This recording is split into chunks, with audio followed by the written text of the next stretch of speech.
عظیم۔ اس نے کہا میں ایک ایسی خاتون کو دیکھا ہے جو بادشاہت کے تخت پہ براجمان ہے، میں نے ایک ایسی عورت دیکھی ہے وہاں جو ان پر حکومت کرتی ہے اور اقتدار کی مسند پہ بیٹھی ہے، اور اسے ملکیت و اقتدار میں ہر چیز بخشی گئی ہے اور اس کے پاس بہت بڑا تخت ہے۔ یہ شہرہ آفاق تخت تھا جو ملکہ بلقیس کے پاس تھا، اور یہ 40 ہاتھ چوڑا تھا، 80 ہاتھ لمبا تھا۔ شرعی ہاتھ جب کہا جاتا ہے تو وہ کونی تک ہوتا ہے، تو گویا دوسرا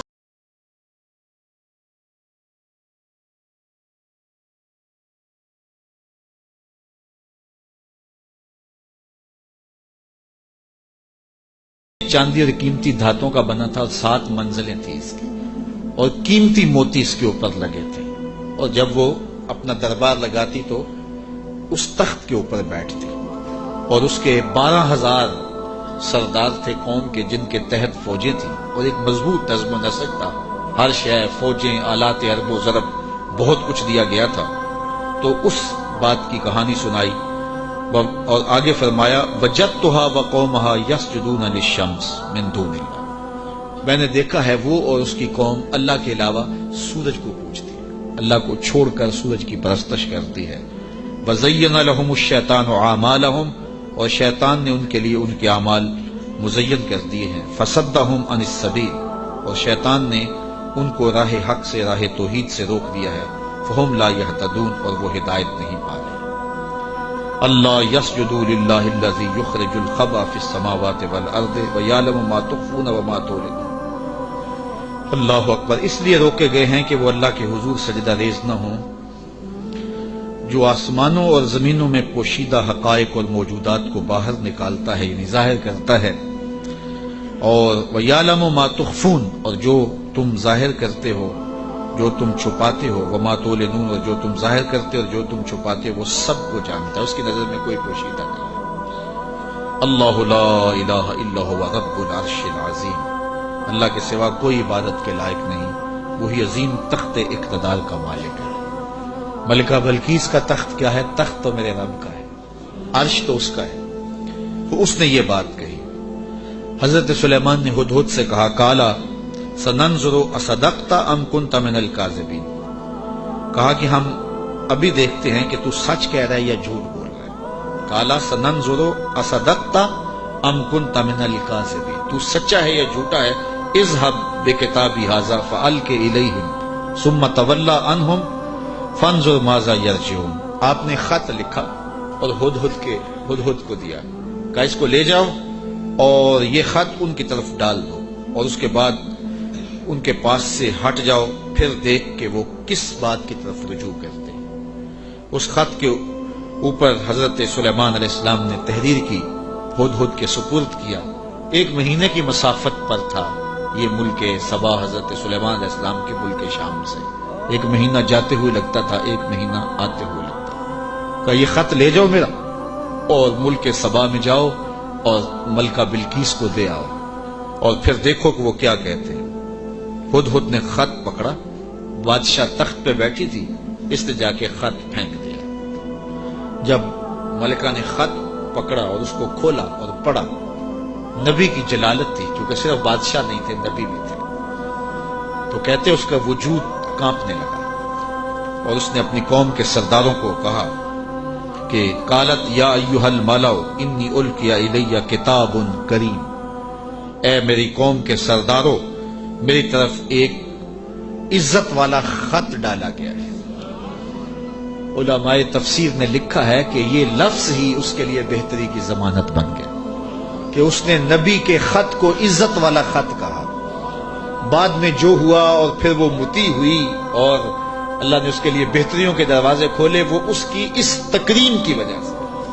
خسرو پرویز کی جانب میرے رسول کریم صلی اللہ علیہ وسلم نے خط بھیجا تھا تو اس نے ٹکڑے کر دیے تھے، تو آقا کریم علیہ السلام نے جب سنا تو فرمایا اللہ اس کی سلطنت کے ٹکڑے کرے گا، اور ایسے ہوا۔ تو پرویز نے حضور کا خط پھاڑا تھا تو ذلیل و رسوا ہو گیا، اور اس نے اللہ کے پیغمبر کے خط کو سینے سے لگایا، اور کہا یہ عزت والا خط ہے جو میری جانب ڈالا گیا ہے، انہو من سلیمان، بے شک یہ حضرت سلیمان کی طرف سے ہے، وَإِنَّهُ بِسْمِ اللَّهِ الرَّحْمَٰنِ الرَّحِيمِ، اور بے شک اس میں یہ لکھا ہے کہ اللہ کے نام سے شروع جو رحمان اور رحیم ہے۔ تو یہ خط سلیمان علیہ السلام کی جانب سے لکھا گیا تھا، اور وہاں اس زمانے میں خط لکھنے والا اپنا نام پہلے لکھتا تھا، پھر مضمون خط کا لکھتا تھا۔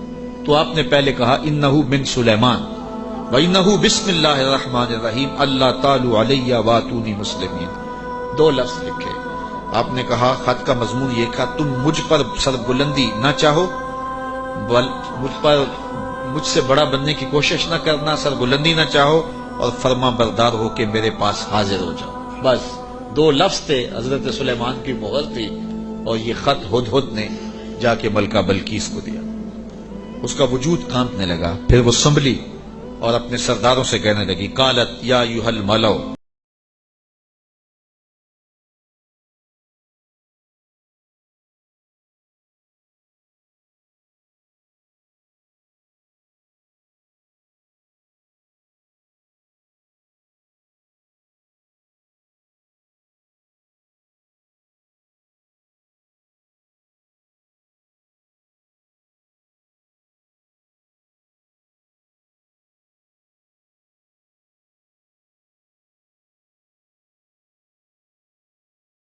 تحت فوجیں تھیں، قالو بولے نحن اولو قوت و اولو باس شدید، کہنے لگے کہ ہم طاقتور ہیں، سخت جنگجو ہیں، اور ہم لڑنے کے لیے تیار ہیں، قوم کا مورال بلند ہے، فوجیں پوری طاقت میں ہیں، آلات حرب و ضرب بھی ہیں، کوئی کمزوری نہیں ہے، آپ اگر حکم دیں تو ہم حاضر ہیں۔ والامر الیک فانظری ماذا تامرین، لیکن معاملہ آپ کے ہاتھ میں ہی ہے، حکم آپ کا ہی چلے گا، لیکن ہماری جانب سے کوئی کمزوری نہیں، ہم بالکل تیار ہیں، مستعد ہیں، فعال ہیں، فوجیں تیار ہیں، مورال بلند ہے، لڑنے کے لیے آمادہ ہیں۔ تو اب آپ کا حکم ہے، کیا آپ حکم دیتی ہیں؟ قالت ان الملوک اذا دخلوا قریۃ افسدوها وجعلوا اعزۃ اہلها اذلہ، ملکہ نے کہا کہ بے شک جب بادشاہ کسی بستی میں داخل ہوتے ہیں تو اسے برباد کر دیتے ہیں، اور وہاں کے باعزت لوگوں کو ذلیل و رسوا کر ڈالتے ہیں، اور یہ لوگ یعنی بادشاہ اسی طرح کریں گے۔ تو اگر تم مجھے موقع دو، اور میرا مشورہ یہ ہے کہ میں وَإِنِّي مُرْسِلَةٌ إِلَيْهِمْ بِهَدِيَّةٍ، میں پہلے ان کی طرف کوئی ہدیہ بھیجتی ہوں، ہم لڑائی کا طبل نہ بجائیں، ہم پہلے ان کی طرف ہدیہ بھیجیں، پہلے دیکھیں فناظرتم بما یرجو المرسلون، پھر ہم دیکھتے ہیں کہ جو ہمارے قاصد گئے ہیں وہ کیا پیغام لاتے ہیں، اگر وہ ہمارے ہدیے کو قبول کر لیتے ہیں اور کوئی ہماری سیٹنگ ہو جاتی ہے تو پھر تو لڑائی کی ضرورت نہیں ہے، لڑائی بہت خطرناک ہوتی ہے، اس کے انجام بڑے بھیانک ہوتے ہیں۔ وہ تھی بڑی سمجھدار، فوجوں نے کہا ٹھیک ہے، جرنیلوں نے کہا لڑیں گے، اور سرداروں نے کہا قوم کا مورال بلند ہے، اور جو ہے وہ افسروں نے کہا کہ ہماری فوج بڑی ٹریننگ یافتہ ہے، ہمارے پاس آلات حرب و ضرب موجود ہیں، لڑیں گے۔ لیکن اس نے کہا صبر کرو، پہلے میں کوئی تحفہ دے کے قاصد بھیجتی ہوں، وہ قاصدوں کو کیا جواب دیتے ہیں، لڑائی تو آخری حل ہے، پھر ہم دیکھیں گے۔ فلما جاء سلیمان، جب قاصد حضرت سلیمان کے پاس آیا، کہتے ہیں وہ تحفہ کیا تھا، مفسرین نے لکھا ہے کہ وہ سونے کی اینٹ تھی، اور اس کو قیمتی کپڑے میں دیباج میں لپیٹ کر کے باقاعدہ اس کے لیے جو ہے وہ ایک چیز بنائی گئی، اور غلافوں میں لپیٹ کر کے وہ خادم حضرت سلیمان کے پاس قاصد لے کر حاضر ہوا کہ ان کو اینٹ پیش کریں، چونکہ سونے اور چاندی سے بادشاہ لوگ بڑے خوش ہوتے ہیں۔ حضرت سلیمان کو جب پتا چلا کہ ان کے قاصد آ رہے ہیں، اور اللہ کے نبی نے نور نبوت سے دیکھا بھی وہ کیا لا رہے ہیں، تو جنوں کو کہا حاضر ہو جاؤ، حاضر ہو گئے، کہا 1000 سونے کی اینٹیں میرے تخت کے آگے فرش پر بچھا دو۔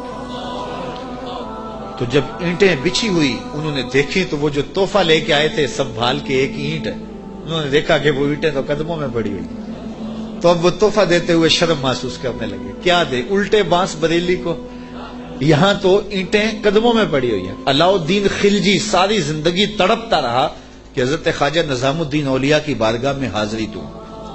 آپ مانتے نہیں تھے، آپ کا مزاج ایسا تھا کہ شاہوں سے گریزاں تھے. تو اس نے بڑا زور کیا. خیر جب اس نے یہ ارادہ کر لیا کہ میں حاضر ہونا ہے تو آپ نے علاء الدین کو لکھا کہ فقیر کی خانقاہ کے 2 دروازے ہیں، اگر تو ایک سے آیا تو میں دوسرے سے باہر نکل جاؤں گا، اور اگر تو نے زیادہ تنگ کیا تو تیرا شہر چھوڑ جاؤں گا. خیر بادشاہ نے ایک دن جو ہے وہ بغیر بتائے خانقاہ میں حاضری دی. شیخ کو پتا چلا تو انہوں نے دروازے پر پہرے دار کھڑے کر دیے کہ بادشاہ کو اندر نہیں آنے دینا. بادشاہ نے ان کے تیور پڑے فقیروں کے، تو یہ جو پیروں کے مرید ہوتے تو دیوانے ہیں. کہا کہ یہ تو مر جائیں گے لیکن شیخ کے دروازے سے اندر نہیں جانے دیں گے. تو بادشاہ کو شرارت سوجی تو اس نے کاغذ کے ٹکڑے پہ لکھا کہ یہ کیا ہوا کہ بادشاہوں کے دروازوں پہ بھی بواب چوکیدار اور فقیروں کے دروازے پہ بھی بواب. تو اندر سے شیخ نے اسی کاغذ کے ٹکڑے پہ بیک پہ اس کی پشت پہ لکھ کے بھیجا، فرق یہ ہے کہ بادشاہوں کے درباروں پر جو بواب ہوتے ہیں وہ فقیروں کو روکنے کے لیے ہوتے ہیں، اور جو فقیروں کی چوکھٹ پہ بواب ہوتے ہیں وہ امیروں کو روکنے کے لیے ہوتے ہیں. بادشاہ کہنے لگا کہ مجھے حضرت کی خانقاہ تو دیکھنے کی اجازت ہوگی. خدام نے کہا کوئی حرج نہیں ہے. تو وہ خانقاہ لنگر خانہ دیکھنے لگا. بہت بڑی خانقاہ تھی. تو جب وہ استبل میں گیا تو کیا دیکھا کہ جو گھوڑے ہیں ان کی جو میخیں ہیں، قلے ہیں، وہ چاندی کے ہیں، اور جو ان کے پاؤں میں زنجیریں پڑی ہوئی ہیں جن سے وہ بندھے ہوئے ہیں وہ زنجیریں سونے کی ہیں. تو بادشاہ بڑا حیرت زدہ ہوا. تو اس نے پھر کاغذ کے ٹکڑے پہ لکھا کہ یہ کیا ہوا کہ بادشاہوں کے پاس بھی سونا اور چاندی اور فقیروں کے پاس بھی سونا اور چاندی، فرق کیا ہوا؟ تو شیخ نے جواب میں لکھ کے بھیجا، فرق یہ ہے بادشاہ خزانوں میں سنبھال کے رکھتے ہیں، فقیر گھوڑوں کے قدموں میں ڈال کے رکھتے ہیں. تو حضرت سلیمان علیہ السلام نے 1000 اینٹ بچھوا دی. آپ جانتے ہیں جب بہار چین آیا نا حضرت عمر کے زمانے میں، جب ایران فتح ہوا تو سب سے دنیا کے اس وقت نامور اشیاء میں سے بہار چین ایک بہت بڑا قالین تھا جس کو بہار چین پہ بٹھا دیا جاتا وہ ناز کرتا ہے کہ میں بہار چین پہ بیٹھا. آج وہ کسی کو وہ سرخ قالین پہ جو ہے وہ لے کے جاتے ہیں تو کہتے ہیں میرے لیے سرخ قالین بچھائے گئے. امریکہ میں یا جو ہے وہ میرے لیے جو ہے وہ برطانیہ میں یہ اعزاز دیا گیا ہے کہ مجھے سرخ قالینوں پہ میرا استقبال کیا گیا، سرخ قالین بچھائے گئے. بہار چین یہ ایک ایسا قالین تھا کہ جس پہ بیٹھ جانا اور جس پہ چلے جانا یہ بڑے دنیا کے لوگ جو ہے وہ فخر سمجھتے تھے. جب حضرت فاروق اعظم کا زمانہ آیا تو یہ علاقہ فتح ہوا تو یہ اونٹوں پہ لاد کر کے یہ بہار چین مدینے بھیجا گیا. تو حضرت عمر کے پاس جب بہار چین آیا تو کہا کہ اب اس کو کہاں رکھے؟ تو کسی نے کہا جی مسجد نبوی میں بچھائیں. کہا یہ مسجد نبوی میں بچھے؟ وہاں کی جو چٹائیاں ہیں اس قالین سے افضل ہیں، وہاں اس کو یہاں نہیں بچھائیں گے. تو کہاں رکھے؟ حضرت عمر نے حکم دیا کہ مسجد نبوی کے باہر جہاں لوگ جوتے اتارتے ہیں وہاں رکھا جائے. اور وہ بہار چین جس پہ لوگ بیٹھنا اعزاز سمجھتے، لوگ وہاں جوتے پوچھ کے گزرتے تھے. تو فقیروں کی نظر میں کیا چیز ہوتی ہے ان چیزوں کی؟ تو 1000 اینٹ جب بچھی ہوئی دیکھی تو وہ کیا تحفہ دیتے؟ حضرت سلیمان علیہ السلام نے کہا کالا اتو بدوننی بمال، تم مجھے مال سے میری مدد کرتے ہو؟ تم کیا سمجھتے ہو؟ تم میرے پاس جو ہے وہ مال و دولت سے میری مدد کرنا چاہتے ہو؟ فما آتانی اللہ خیر مما آتاکم، اللہ نے جو مجھے دیا ہے وہ اس سے بہتر دیا ہے جو تم کو دیا ہے، تمہارے سے بہتر مجھے نوازا ہے. بل انتم بہدیتکم تفرحون، بلکہ اپنے ہدیے پہ تم خوش ہو کہ یہ مال ہے. ہم مال کے ہدیے کو قبول نہیں کرتے. ایک طرف سورج کو پوجا جا رہا ہے، رب کے ساتھ شریک ٹھہرایا جا رہا ہے، اور میں ایک اینٹ لے کے راضی ہو جاؤں سونے کی اور تم اللہ کی مخالفت کرتے رہو. یہاں سمجھنے کے لیے بہت کچھ ہے کہ اللہ کے حکموں کی نافرمانی کر رہا ہو اور پیر صاحب کو نذرانہ دے دے اور پیر صاحب یہیں چپ ہو جائے کہ کوئی نہیں مجھے نذرانہ مل گیا. یہ سمجھنے کے لیے کافی ہے. سونے کی اینٹ لے کے آئے ہیں، فرمایا وہ بتوں کو پوج رہے ہیں، وہ سورج کو پوج رہے ہیں اور مجھے اس نذرانے سے چپ کروانا چاہتے ہیں، ایسا نہیں ہوگا. اور آپ نے اس قاصد کو پیغام دیا ارجع الیہم، جا ان کے پاس اور ان کو بتا جا کے کہ فَلَنَاتِيَنَّهُمْ بِجُنُودٍ لَا قِبَلَ لَهُمْ بِهَا وَلَنُخْرِجَنَّهُمْ مِنْهَا أَذِلَّةً وَهُمْ صَاغِرُونَ. ان کو جا کے بتا کہ ہم ایسا لشکر لے کے آ رہے ہیں جس کا تم مقابلہ نہیں کر پاؤ گے اور تمہیں ذلیل کر کے رسوا کر کے شہروں سے نکالے گے، تیار ہو جاؤ. حضرت سلیمان نے اس قاصد کو پیغام بھیجا. جب اس نے جا کے پیغام دیا اور حضرت سلیمان کے دربار کی کہانیاں سنائی تو پھر لڑائی کی ہمت کس کو ہوتی؟ نبی کو اللہ نے روب دیا ہوتا ہے، نبی کا روب جو ہے وہ لوگوں پہ پڑ جاتا ہے۔ اللہ اکبر، تو کس کو ہمت ہوتی؟ ملکہ بلقیس نے کہا کہ اب میں خود جاتی ہوں، تو وہ خود تیار ہوئی اور وہ حضرت سلیمان کی بارگاہ میں حاضر ہونے کے لیے ملک سبا سے چلی۔ ادھر بھی وقت گزرتا گیا، جب 3 فرسخ دور وہ دربار سے رہ گئی، 1 فرسخ اور 3 فرسخ 5 کلومیٹر لگا لے، آپ یہ کہہ لیں کہ وہ بائی پاس پہ یا وہ یہ چناب پل پہ اتنے فاصلے پہ جب اس کا آنا ہوا تو حضرت سلیمان بیٹھے تھے اور آپ نے اپنے درباریوں سے کہا، قال یا ایھا الملأ ایکم یاتینی بعرشھا قبل ان یاتونی مسلمین۔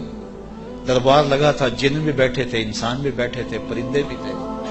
آپ نے کہا میرے درباریوں، وہ بلقیس آ گئی ہے، یہاں قریب ہی آ گئی ہے، تو اس کا وہ تخت جس پہ اسے ناز ہے، کوئی ہے جو اٹھا لائے اس کے لانے سے پہلے؟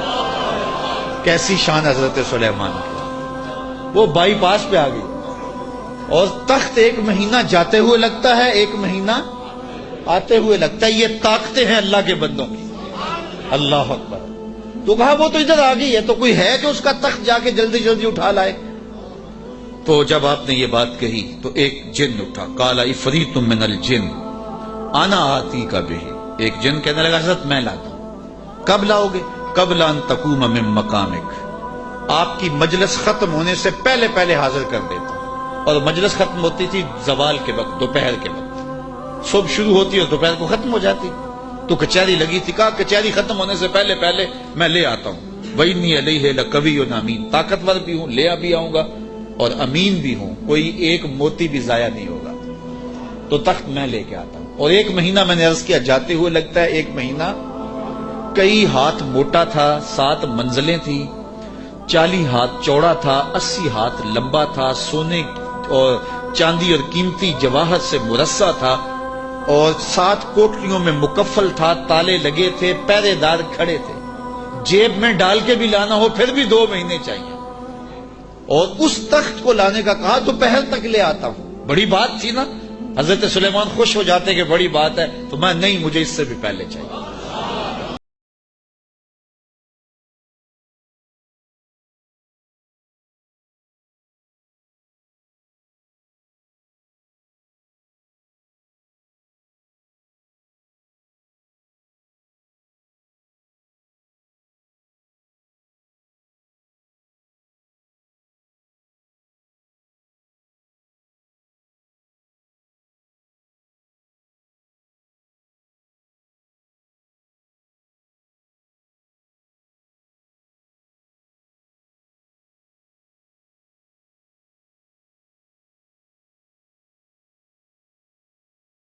پھر وہ اٹھا جس کے سینے میں زبور کا علم تھا، قال الذی عندہ علم من الکتاب، پھر وہ شخص کھڑا ہوا جس کے سینے میں علم زبور تھا، وہ آپ کا خالہ زاد بھی تھا، آپ کا صحابی بھی تھا، عاصب بن برخیہ نام علماء تفسیر نے بتایا ہے، اور اسے اسم اعظم آتا تھا۔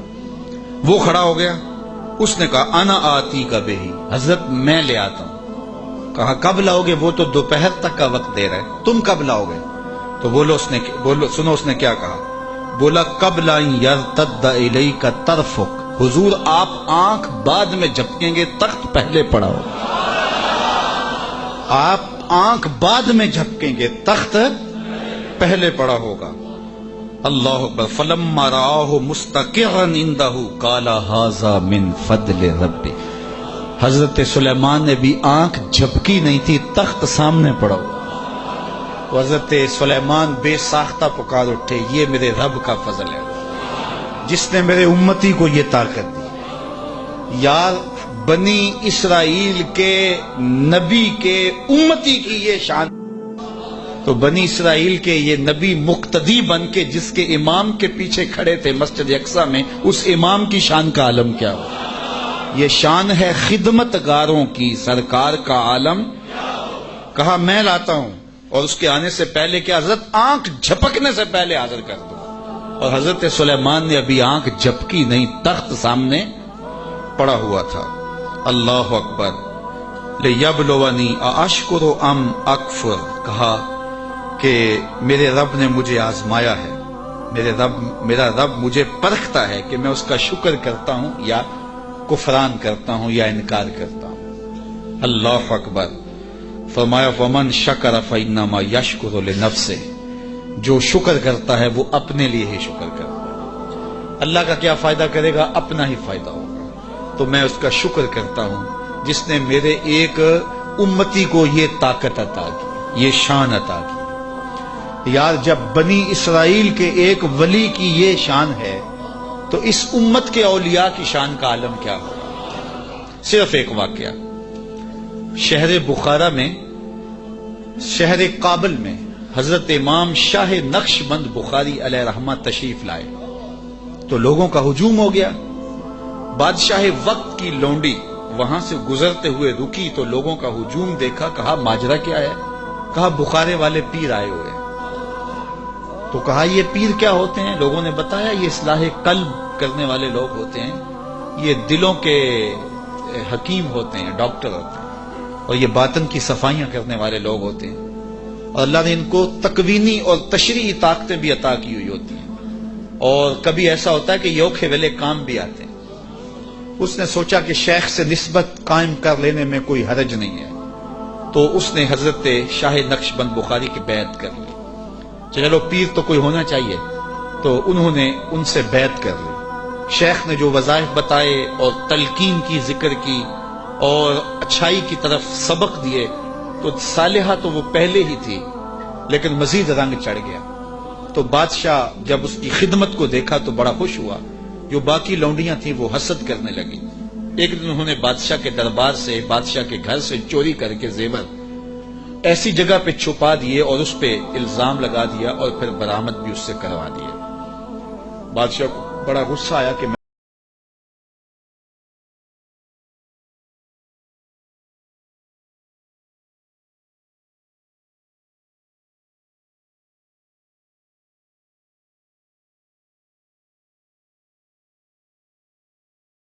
آیا گیا۔ جب دھکا دینے لگے تو اس کو اب یاد آیا کہ میں نے سنا تھا اوکھے ویلے پیر کام آتے ہیں، تو اس نے بخارے کی طرف منہ کر کے کہا شیعہ للہ چو گدائے مستمند المدد خواہم ز شاہ نقشبند۔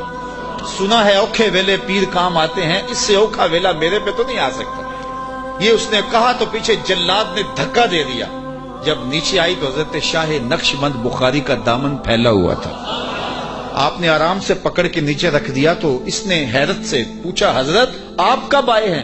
تو شاہ نقشبند بخاری فرمانے لگے تو از چبارہ آمدی من از بخارا آمدم، تو چبارے سے چل پڑی تھی میں بخارے سے چل پڑا۔ تو کہا حضرت آنکھ جھپکنے سے قبل وہ تخت حاضر کر دوں گا۔ جب تخت حاضر ہو گیا کہا یہ میرے رب کا فضل ہے جس نے مجھے اتنی طاقت عطا فرمائی۔ ومن کفر فإن ربی غنی کریم۔ اور اگر کوئی ولیوں کی اس طاقت کو نہیں مانتا، نبیوں کی اس طاقت کو نہیں مانتا، اللہ کے بندوں کی طاقتوں کو نہیں مانتا، اللہ کو پرواہ بھی کوئی نہیں۔ نہ مانے کوئی، اللہ کو کیا پرواہ ہے، وہ غنی بھی ہے اور کریم بھی ہے۔ کالا نکروا لہا عرشہا ننظر اتہتدی ام تکون من الذین لا یہتدون۔ آپ نے فرمایا جلدی جلدی کرو، تخت کا حلیہ بھی بدل دو، اس کی شکل جلدی جلدی تبدیل کر دو، تاکہ جب وہ آئے تو ہم دیکھیں کہ وہ اس کو پہچانتی ہے یا نہیں پہچانتی۔ تو تخت کا حلیہ بدل دیا گیا۔ فلما جاءت، جب ملکہ بلقیس پہنچی، قیلا اہٰذا عرشک، کہا تیرا بھی اس جیسا کوئی تخت ہے؟ اس تخت کی طرف اشارہ کر کے کہا کہ کیا تمہارا تخت اسی طرح کا ہے؟ تو قالت کانہ ہوا، بولی یہ وہی تو ہے، یہ وہی تو ہے، بولی یہ وہی ہے۔ وَأُوتِينَا الْعِلْمَ مِنْ قَبْلِهَا وَكُنَّا مُسْلِمِينَ۔ اس نے کہا کہ ہمیں اس کی پہلے ہی خبر ہو گئی۔ حضرت آپ تخت کو بدل بدل کے نہ دکھائیں، ہم پہلے ہی مان گئے ہیں، ہم پہلے ہی مان گئے ہیں، اور ہم مطیع بن کے آئے ہیں، فرما بردار بن کے آئے ہیں۔ وَصَدَّهَا مَا كَانَتْ تَعْبُدُ مِن دُونِ اللَّهِ، اور اس ملکہ کو اس معبود باطل نے پہلے قبول حق سے روک رکھا تھا۔ اللہ اکبر، کس نے؟ جس کو وہ اللہ کے علاوہ پوچھتی تھی۔ انہا کانت من قوم کافرین، بے شک وہ کافر قوم سے تھی۔